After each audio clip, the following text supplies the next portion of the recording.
नमस्कार विद्यार्थियों। Ideal gas के बारे में डिस्कशन चल रहा था और पिछला वीडियो यदि आप देखें तो उसमें हम लोगों ने आदर्श गैसों और वास्तविक गैसों के बीच में क्या डिफरेंस है इसके बारे में बात किया था और बॉयल नियम के बारे में चर्चा की थी। उसी के कंटिन्यूशन में नेक्स्ट जो आप कह सकते हैं कि नियम होता है वो है चार्ल्स का नियम। इसमें चार्ल्स का नियम, ये चार्ल्स का नियम वॉल्यूम और टेम्परेचर के बीच में संबंध को बताता है या दर्शाता है। इसके बारे में आपको थोड़ा बहुत ज्ञान होगा और यहीं से हमारे पास एब्सोल्यूट टेम्परेचर स्केल, जहाँ की हम केल्विन के बारे में बात करते हैं -273 डिग्री सेंटीग्रेड, तो इसी रिलेशन से उस एब्सोल्यूट टेम्परेचर स्केल के बारे में भी रिलेशन निकल के आता है या उसकी चर्चा आती है। एब्सोल्यूट जीरो आप जानते हैं -273.15 डिग्री सेंटीग्रेड हम लेके चलते हैं, तो ये वॉल्यूम और टेम्परेचर के बीच में कुछ इस तरीके का रिलेशन दर्शाता है। चार्ल्स का नियम क्या कहता है? That the volume of a gas is directly proportional to the absolute temperature at constant pressure। अर्थात स्थिर दाब पर किसी गैस का आयतन उसके ताप के समानुपाती होता है, या एब्सोल्यूट टेम्परेचर की बात करेंगे जब भी हम सामान्यतः ताप के बारे में बात करेंगे तो वो एब्सोल्यूट टेम्परेचर या एब्सोल्यूट परम ताप ही होगा। जब तक कि स्पेसिफाई नहीं करें तो टेम्परेचर का तात्पर्य एब्सोल्यूट टेम्परेचर से ही होगा। तो स्थिर ताप पर किसी गैस का आयतन उसके ताप के समानुपाती होता है, ये हमें गैस में चार्ल्स का नियम कहता है और ये केल्विन स्केल को यूज करता है। केल्विन और सेंटीग्रेड में क्या रिलेशन है ये आप जानते हैं। केल्विन को यदि हमें कन्वर्ट करना है सेंटीग्रेड से केल्विन में, तो सेंटीग्रेड में हम सामान्य कैलकुलेशन के लिए 273, 273 और ऐड कर देते हैं तो वो केल्विन में स्केल निकल के आ जाता है। मैथमेटिकल फॉर्म चार्ल्स के नियम की क्या है कि V प्रोपोर्शनल टू T, ठीक है, जैसे बॉयल के नियम वैसे चार्ल्स का नियम V प्रोपोर्शनल टू T है।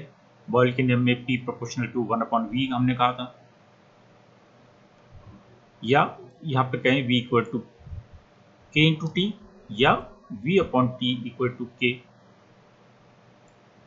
ये मैथमेटिकल फॉर्म है चार्ल्स के नियम का।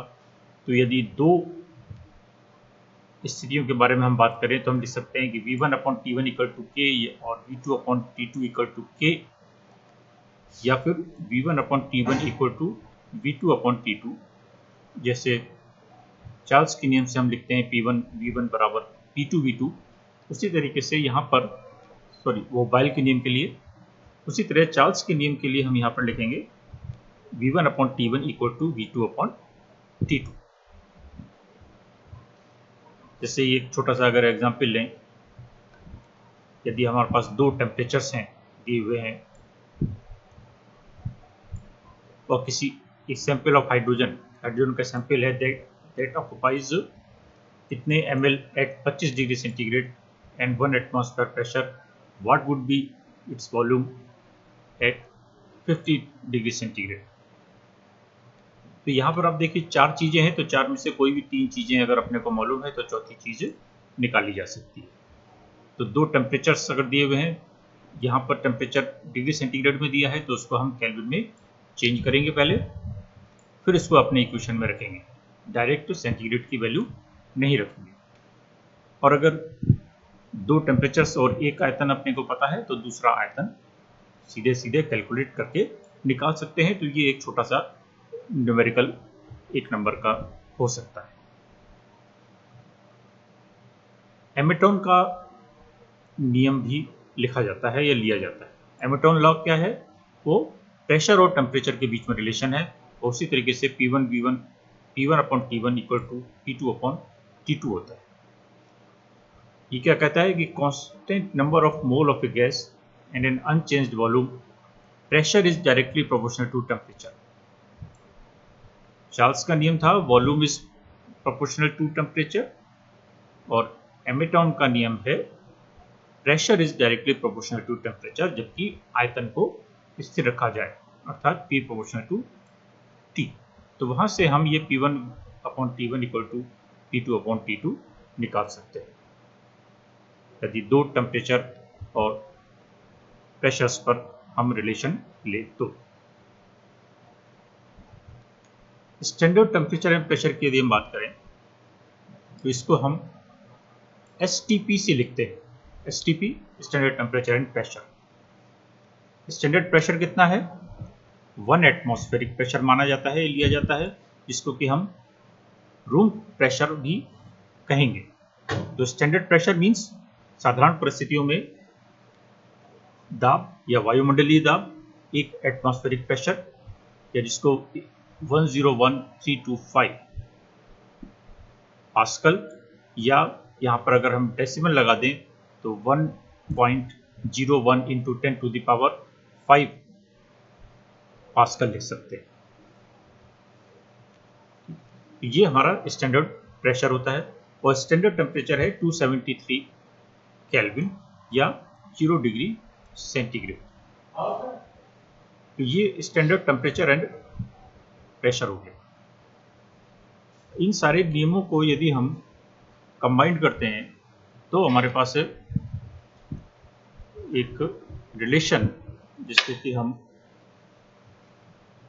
गैस लॉ के नाम से जानते हैं, वो निकल के आता है।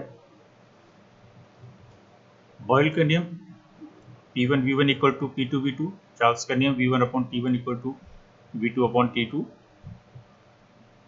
और किसी एक सैंपल के लिए हम लिखते हैं PV upon T equal to K। और कंबाइंड गैस इक्वेशन के लिए दो परिस्थितियों में P1 V1 upon T1 equal to P2 V2 upon T2। ये एक इंपॉर्टेंट रिलेशन होता है, जिसमें कि यदि हमारे पास 3 और 3 6 क्वांटिटीज हैं तो कोई भी अगर 5 पता है तो छठी कैलकुलेट की जा सकती है, या उसको हम गणना के लिए यूज में लेते हैं। जैसे ये एक छोटा सा न्यूमेरिकल है, इस सैंपल ऑफ मीथेन गैस है, जो कि 2.60 into 10 to the power 2 ml volume occupy कर रही है 32 डिग्री सेंटीग्रेड पर under a pressure of 0.5 atmosphere. तो प्रेशर दिया है, वॉल्यूम दिया है, टेम्परेचर दिया है। एट व्हाट टेम्परेचर, अर्थात टेम्परेचर पूछा गया है, it will occupy 5 into 10 to the power 2 ml V2 दिया है, और प्रेशर दिया है P2। तो 6 में से 5 क्वांटिटीज हमारे पास पता है, और छठी क्वांटिटी अपने को निकालनी है। P1 दिया है, V1 दिया है, T1 दिया है। T अगेन यहाँ पर 32 डिग्री है। इस 32 डिग्री को केल्विन में चेंज करेंगे, 305 हो जाएगा। और उसके बाद P2 V2 दिया हुआ है, और T2 को अपने को निकालना है। तो इसी इक्वेशन को, पिछली वाली इक्वेशन को यूज करके हम T2 की गणना कर सकते हैं। तो ये 1852 केल्विन या 1580 डिग्री सेंटीग्रेड, इसमें यदि हम माइनस कर दें तो बनेगा। मोलर वॉल्यूम के बारे में बात करें तो एवोगाड्रो का नियम है, वो क्या कहता है कि at same temperature and pressure equal volume of two gases contain same number of molecules. अर्थात समान परिस्थितियों में, सेम टेम्परेचर एंड प्रेशर, समान परिस्थितियों में किसी गैस, दो गैसों का यदि आयतन बराबर है तो ऐसी स्थिति में उनमें उपस्थित अणुओं की संख्या भी बराबर होगी। and we get the temperature and pressure for any gas at STP, then 1 mole of the gas has the same volume called standard molar volume या molar volume। अर्थात सामान्य परिस्थितियों में STP पर स्टैंडर्ड टेम्परेचर और प्रेशर पर 1 मोल gas का जो आयतन होगा उसको हम मोलर वॉल्यूम या स्टैंडर्ड मोलर वॉल्यूम कहेंगे। और ये हम कितना लेते हैं 22.4 लीटर, अर्थात STP पर 1 मोल गैस का आयतन 22.4 लीटर होगा।